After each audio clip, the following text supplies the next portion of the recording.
কলেজে আসার এখন একটা মূল আনন্দ হচ্ছে যে কলেজে জাস্ট ঢুকে ব্যাগটা রেখেই আমি আগে দৌড়াই সুজির ছানাদের দেখতে।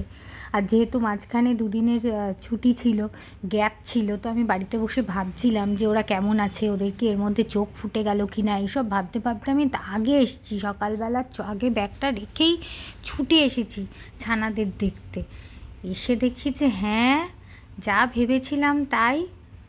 মনে হচ্ছে যে একটু একটু চোখ ফুটেছে, পুরোটা ফোটেনি কিন্তু একটু একটু। ওরা কিন্তু পুরো চোখটা যে বন্ধ ছিল সেটার জায়গা থেকে একটু একটু কিন্তু চোখটা খুলেছে ওরা।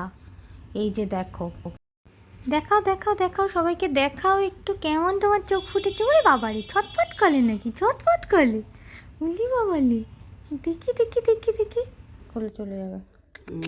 কিছু না, চোখ ফুটেছে। আর 15 দিন গেলে দূর হবে কি ম্যাডাম? একটা কলেজে থাকবে ম্যাডাম। ঠিক আছে, একটা কলেজে রাখবো। হ্যাঁ, কলেজে তো থাকবেই একজন। এই কথাটা যে বলছে সে হচ্ছে রবিদা। আর রবিদার প্রতি আমরা প্রচুর কৃতজ্ঞ। তার কারণ হচ্ছে যে সুজির বাচ্চা হওয়ার পর যেহেতু 9টা বাচ্চা হয়েছে, সেই জন্য ওর খাওয়া দাওয়ার ব্যাপারে আমরা খুবই চিন্তিত হয়ে পড়েছিলাম।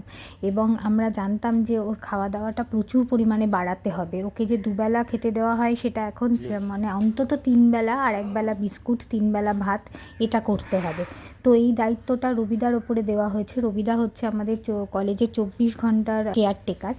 তো রবিদা আমাদের কি বাজার করছে, কতটা মাছ আনছে, কি খেতে দিচ্ছে, রাত্রিবেলা কি খেতে দিচ্ছে, সবটাই ভিডিও করে দেখায়। তার ফলে রবিদাকে দায়িত্ব দিয়ে আমরা ভীষণ নিশ্চিন্ত।